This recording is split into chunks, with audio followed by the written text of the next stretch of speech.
کو میں امداد سن رہا ہوں، نواز شریف اور عمران خان ایک ہی گاڑی کے سوار ہیں، دونوں کو پاپڑ بیلنے پڑ رہے ہیں، دونوں سزا یافتہ ہیں، دونوں ضمانت چاہتے ہیں اور دونوں کو ایک ہی گھر سے توقع ہے اور دونوں کسی ایک اور گھر سے ڈیل چاہتے ہیں۔ حالات بڑے دلچسپ ہو گئے ہیں۔ نواز شریف صاحب کی آمد اور مسلم لیگ نون نے تیاریاں تیز کر دی ہیں، شروع کر دی ہوئی ہیں، مریم نواز صاحبہ نکل پڑی ہوئی ہیں۔ عمران خان صاحب کوشش کر رہے ہیں کہ لوگوں کو نکالا جائے، پارٹی کو متحرک کیا جائے۔ نواز شریف صاحب کے لیے لوگ نکلیں گے یا نہیں نکلیں گے، اور نکلیں گے تو کس طرح نکلیں گے، اور کیوں مسلم لیگ نون جو ہے وہ لوگوں کو لالچ دے رہی ہے یا اپنے ہی لوگوں کو ذرا جاسوسی کا جو ہے وہ ڈراوا دے کر ان کو آنے پر آمادہ کرنے کی کوشش کر رہی ہے، اور عمران خان صاحب کس طرح لوگوں کو نکالنے میں کامیاب ہو جائیں گے۔ یہ سارے معاملات ہیں۔ صورتحال بڑی عجیب و غریب سی ہوئی ہے، دلچسپ ہوئی ہے، اور شاید کسی نے سوچا نہیں تھا کہ معاملات اور حالات اس طرف جائیں گے، لیکن ظاہر ہے نظر آ رہا ہے کہ دونوں ایک طرح سے ایک ہی حالات کا شکار ہے۔ مدعے پر آنے سے پہلے گزارش کہ جن دوستوں نے میرا چینل سبسکرائب نہیں کیا وہ سبسکرائب کریں برائے مہربانی، اور اگر ویلاگز پسند آئیں تو لائک بھی کریں اور شیئر بھی کریں۔ جناب، نواز شریف صاحب 21 اکتوبر کو پاکستان آئیں گے۔ مریم نواز صاحبہ نے آج 1 اکتوبر تھی، اور مریم نواز صاحبہ جو ہے وہ اپنے شہر لاہور میں نکل پڑی ہوئی ہیں۔ لاہور کے جو قومی اسمبلی کے حلقے ہیں وہاں پر انہوں نے کارنر میٹنگز اور ورکرز کنونشن سے آج خطاب بھی کیا ہے، اور ایک گلگت بلتستان میں ایک جلسہ تھا تو اس کو انہوں نے چلتی گاڑی میں مریم نواز صاحبہ نے خطاب کیا۔ تو ایک دو تیاریاں ہیں، ظاہر ہے پنجاب ہے، اور پنجاب میں مجھے تو اس بات پر کبھی کوئی شک نہیں رہا کہ نواز شریف صاحب کا کوئی استقبال بھرپور نہیں ہوگا۔ ہاں یہ ضرور ہے کہ وہ جو میاں صاحب چاہتے ہیں یا جو ان کی خواہش رہی ہے کہ جی کوئی لاکھوں لوگ نکل آئیں اور پورا کا پورا لاہور امڑ پڑے یا لاہور کی گلیاں تنگ پڑ جائیں، ایسی صورتحال نہیں ہوگی، ایسے حالات نہیں ہوں گے۔ اور یہ نون لیگ کو بھی اندازہ ہے، کچھ اندازہ ہے اور کچھ اپنا خوف اندر کا ڈرے ہوئے، تو لہٰذا نون لیگ طرح طرح کے جو ہے نا وہ حربے استعمال کر رہی ہے، جو پاپڑ بیل رہی ہے کہ کس طرح لوگوں کو آمادہ کیا جائے زیادہ سے زیادہ۔ یہ نہیں ہے کہ جی میاں صاحب آئیں گے اور سڑکیں خالی ہوں گی، ایسا بھی نہیں ہوگا، لوگ ہوں گے۔ جلسہ گاہ جہاں میاں صاحب کے لیے مینار پاکستان کی جو جگہ مختص کی جائے گی وہ بھی بھر جائے گی، ہو سکتا ہے وہ تھوڑی پڑ جائے، پورا مینار پاکستان میں نہیں کہہ رہا، کیونکہ مینار پاکستان صرف محترمہ بینظیر بھٹو شہید بھر سکی تھی، تو اس کے علاوہ پھر مینار پاکستان کو کوئی سیاسی قوت جو ہے اس طرح بھر نہیں سکی۔ ہاں وہ جو رضوی صاحب تھے، خادم رضوی صاحب، ان کا جنازہ ہوا تھا تو پھر وہ مینار پاکستان اور آس پاس جو ہے وہ خلقت ہی خلقت تھی، بہت زیادہ لوگ تھے۔ میں سیاسی جلسے کی بات کر رہا ہوں، استقبال کی، وہ صرف محترمہ بینظیر بھٹو شہید بھر سکی تھی۔ عمران خان صاحب کا جو 2011 کا جلسہ تھا جس نے تحریک انصاف کو ایک بوم دیا تھا، تحریک انصاف کو اٹھان دی تھی، اور پھر تحریک انصاف جو ٹانگا پارٹی کہی جاتی تھی تو اس میں لوگ جوک در جوک جانا شروع ہوئے، جنرل پاشا کا جو ارینجمنٹ تھا، تو وہ جلسہ بھی مینار پاکستان کے ایک کارنر میں کیا گیا تھا۔ وہ جو مینار ہے اس کے سامنے والا حصہ کناتے لگا کر بھرپور جلسہ تھا، اور اس جیسا جلسہ شاید میاں نواز شریف صاحب کر پائیں، ایسا جلسہ مجھے نہیں لگتا کہ وہ کر پائیں گے۔ ہاں عمران خان صاحب اگر باہر آ جاتے ہیں، اور عمران خان صاحب کے پاس آرٹ بھی ہے، اور عمران خان صاحب کی مقبولیت اس وقت کیونکہ ہمارے لوگ یہ ضرور ہے کہ مصیبت زدہ لوگوں کا ساتھ دیتے ہیں، اور میاں نواز شریف صاحب بھی مصیبت زدہ ہیں، لیکن جو تنظیم تو نہیں کہہ سکتے، لیکن جو آرٹ پی ٹی آئی کے پاس ہے جلسے کرنے کا، وہ نون لیگ کے پاس نہیں رہا۔ اگر وہ آرٹ ہوتا تو جس طرح کی چیزیں سامنے آ رہی ہیں، جس طرح کی تقریریں سامنے آ رہی ہیں، وہ نہ آ رہی ہوتی۔ تو پہلے تو میں ایک بڑا کمال قسم کا ایک ویڈیو کلپ ہے جو وائرل ہوا ہے، اور یہ ہے N135 سے، اور تقریر کر رہے ہیں سیف الملوک کھوکھر صاحب۔ سیف الملوک کھوکھر صاحب سمجھا جاتا ہے کہ رائیون جاتی امراء کے بہت قریبی ہیں، اور ایک حوالے سے ان کو پارٹی کا بڑا فائنینسر بھی مانا جاتا ہے۔ ان کی تقریر ہے، اور وہ اپنی تقریر میں کہتے ہیں کہ جی جو 2 حلقے صوبائی نیچے آ رہے ہیں ان کے N135 کے، ان حلقوں کا مقابلہ انہوں نے کہا کہ جی جو حلقہ زیادہ لوگ لے کر آئے گا اس حلقے کے ذمہ دار کو ایک 125 ہنڈا 125 دیا جائے گا۔ میرا خیال ہے ہنڈا 125 اب اس وقت 2 سوا 2 لاکھ سے اوپر کا ہوگا، شاید اس سے بھی زیادہ کا ہو۔ تو میرا خیال ہے 1.5 لاکھ سے اوپر کا تو عام CD-70 ہو گیا ہوا ہے. تو بہرحال تو وہ 1 to 5 دیا جائے گا. اب ترغیب ہے نا, مطلب پہلے تو نون لیگ پر الزام ہوتا تھا, الزام لگانے والوں نے خود بھی پھر بریانیاں بانٹنا شروع کر دی تھی.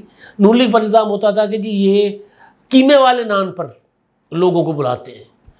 اچھا, پھر PTI کے جلسے جب یہ PTI والے کہنے لگے جی پٹواری اور قیمے والا نان, تو بعد میں پتہ چلا کہ نہیں جی عمران خان صاحب بھی اور ان کے جلسوں میں بھی لوگ ایک تو خود سے تو آتے ہی تھے, لیکن بہرحال وہاں پر بھی بریانیوں کے اوپر لڑائی ہوتے دیکھی لوگوں نے.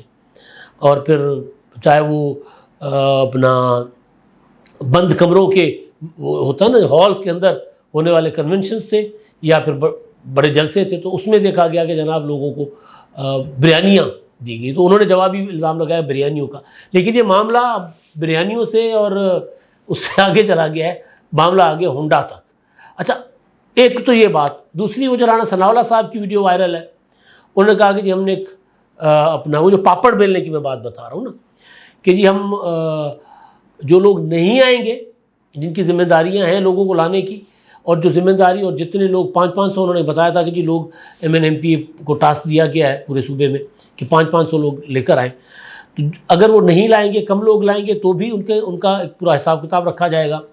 اور جیو فینسنگ ہوگی کہ کون کتنے لوگ لا رہا ہے اور کتنے ساتھ ہیں اس کے. موبائل ہے نا, اگر فرض کر لیں رانا ثناء اللہ صاحب فیصل آباد سے وہ آ رہے ہیں, تو ان کے آس پاس جو لوگ ہوں گے, جلوس ہوگا, اس کے آس پاس کتنے موبائل ٹریول کر رہے ہیں ساتھ ساتھ. تو جیو فینسنگ کا ایک بڑا آسان طریقہ ہے. تو انہوں نے کہا ہم نے ایک ایپ متعارف کروا لی ہے, اور جو ٹارگٹ پورا نہیں کرے گا پھر ظاہر ہے ان کے خلاف تنظیم کے اندر, جماعت کے اندر ایک کارروائی ہوگی. تو یہ میں اس کو کہہ رہا تھا پاپڑ بیلنا. وجہ یہ ہے کہ جو 16 ماہ میں جو کچھ ہوا ہے لوگوں کے ساتھ, تو اس میں مسلم لیگ نون نے خاص طور پر خود 2 بیانیے بنا کر, اس وقت تو خیر نون لیگ کو سب سے بڑی جو مصیبت پڑی ہوئی ہے, مشکل پڑی ہوئی ہے کہ لوگوں کے پاس بیچیں گے کیا جا کر. نواز شریف نے کہا کہ فیض حمید اور باجوہ کو بیچتے ہیں, تو سب نے ہاتھ جوڑ لیے کہ نہیں جی ایسا نہ کریں. جس طرح عمران خان کو ہاتھ جوڑ رہے ہیں سارے کہ نہیں خان صاحب اب وہ والی بات آپ نے نہیں کرنی.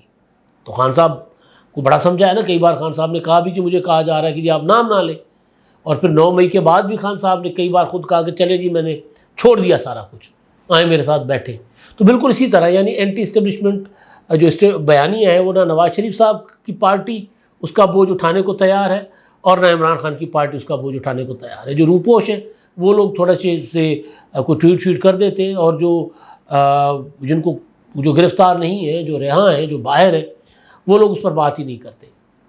روپوش والے ضرور کوئی ایک آدھ ٹویٹ کر دیتے ہیں, مراد سعید صاحب نے کر دیا, کچھ اور لوگوں نے کر دیا. تو دونوں کی مشکلیں جو ہے نا وہ ایک سی ہیں.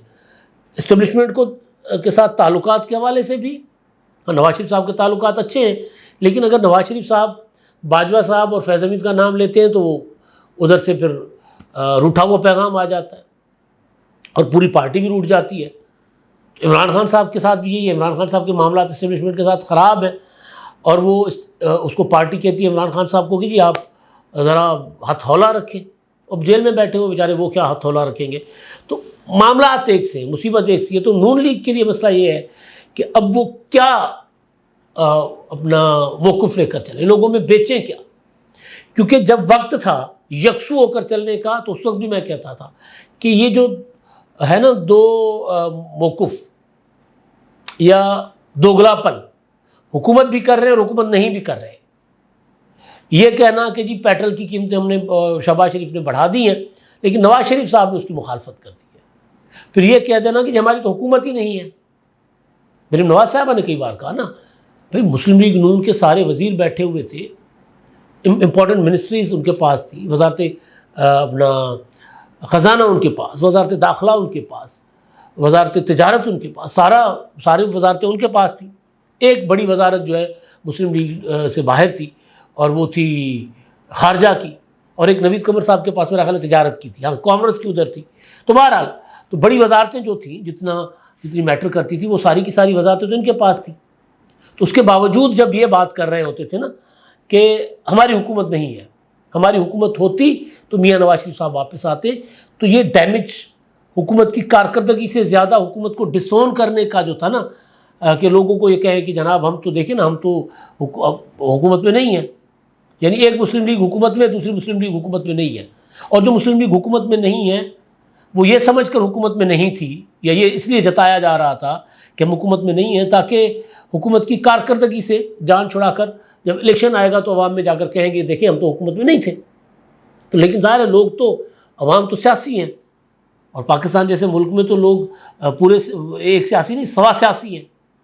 اگر کسی اور ملک میں لوگوں کا جو سیاسی انٹرسٹ ہوتا ہے نا سیاست میں، وہ اگر 25% ہوتا ہے تو ہمارا تو 125% ہے، تو 125% کی وجہ سے شاید ہونڈا 125 دے رہے ہیں، 125 ہی ہے نا۔ تو لوگ سمجھ رہے تھے کہ یہ کیا ہو رہا ہے۔ اگر میں اس وقت بھی کہتا تھا کہ اگر آپ اپنی حکومت کے فیصلوں کو اون کریں، لوگوں کو بتائیں کہ جی عمران خان صاحب کیا تباہی بربادی کر گئے ہیں، تو لوگ اس بات کو سمجھیں گے، لوگوں میں جائیں۔ لوگوں میں جا نہیں رہے ہوتے تھے، بس ٹویٹر کر دیتے تھے۔ اب جب جانا پڑ رہا ہے تو پاپل بیٹھنے پڑ رہے ہیں، اور پھر اب لوگوں کے پاس لے کر کیا جائیں گے، یہ مصیبت پڑی ہوئی ہے۔ اندر بیٹھ کر جو ڈرائنگ روموں سے ہمیں پتہ چلتا ہے کہ وہ یہی ہے کہ جی اب اگر میاں نواز شریف صاحب کو منع تو کر دیا، وہ بات مان بھی گئے، اسحاق ڈار صاحب نے باہر نکل کر کہہ دیا کہ جی وہ تو میاں صاحب نے اللہ پر چھوڑ دیا تھا باجوہ کا اور فیض حمید کا معاملہ، پھر اب کیا بیچیں گے لوگوں کو، اب کیا دیں گے، وہ نہیں بن پا رہا۔ کارکردگی کوئی زیادہ عرصے کے لیے نہیں بیچی جا سکتی، مطلب 2018 کے بعد اب 2024 میں انتخابات ہونے جا رہے ہیں، اور 24 میں جنوری میں بھی مشکل ہے انتخابات ہونا، تو پھر لوگ تو وہ سارا کچھ بھول بھلا جاتے ہیں نا۔ لوگ کہتے ہیں کہ جی آپ نے ریسنٹلی جو کچھ کیا تھا اس کا حساب دیں، اور اس کا حساب ہوتا ہے نا کہ ساتھ ساتھ چکتو اگر کرتے جاتے، لوگوں کو بتاتے جاتے کہ جی یہ ہم اس لیے کر رہے ہیں، یہ ہم اس لیے کر رہے ہیں، یہ ہم اس لیے کر رہے ہیں، تو پھر ٹھیک تھا۔ شہباز شریف صاحب بیچارے چیخ چیخ کر کہہ رہے ہوتے تھے کہ جی میں نے اپنا پورا پولیٹیکل کیپٹل لگا دیا، اور ادھر سے مریم صاحبہ کہتی تھی کہ جی ہماری حکومت نہیں ہے۔ تو پھر تو اب وہ مصیبت پڑ رہی ہے کہ اب لوگوں کو کیا کہیں، جو بات پہلے کہنی تھی نا وہ اب کہنے جا رہے ہیں، تو وہ لوگ نہیں سنیں گے۔ لیکن اتنا ضرور ہے کہ نون لیگ ایک بھرپور استقبال کرے گی۔ لاہور میں جو مریم نواز صاحبہ کی ایکٹیویٹیز تھی کوئی مایوس کن نہیں تھی، ایون گلگت میں جو لوگ تھے جو نعرے بازی جس طرح کی ہو رہی تھی وہ بھی ایک اپنا مؤثر تھی۔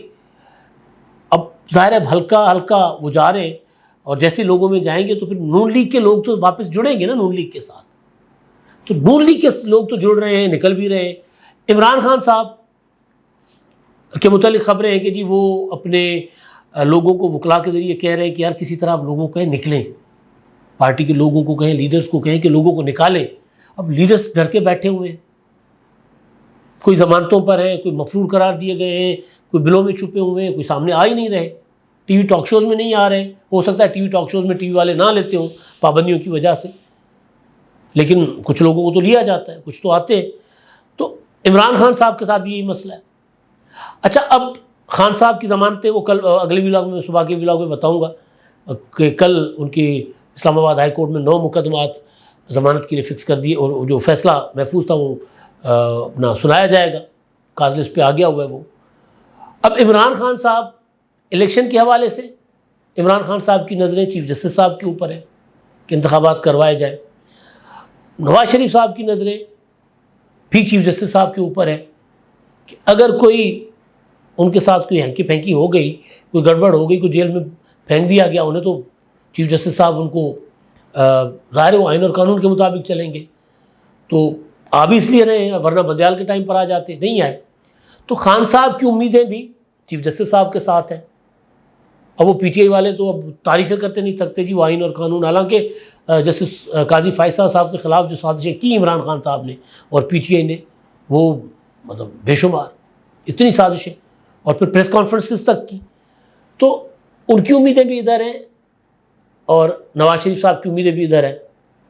وہ بھی سمجھتے ہیں کہ چیف جسٹس صاحب کو بہت زیادہ جو ہے وہ ان کے خلاف جو سزائیں ہیں، مقدمات ہیں، ان کو زیادہ لمبا نہیں ہونے دیں گے، کیونکہ فیل ہوتی ہے نا، بندیال صاحب ہوتے تو پھر نواز شریف صاحب کا مقدمہ ہی نہ لگتا، مگر چیف جسٹس صاحب ہیں تو پھر جلدی وہ اپیلوں پر کارروائی شروع ہو جائے گی۔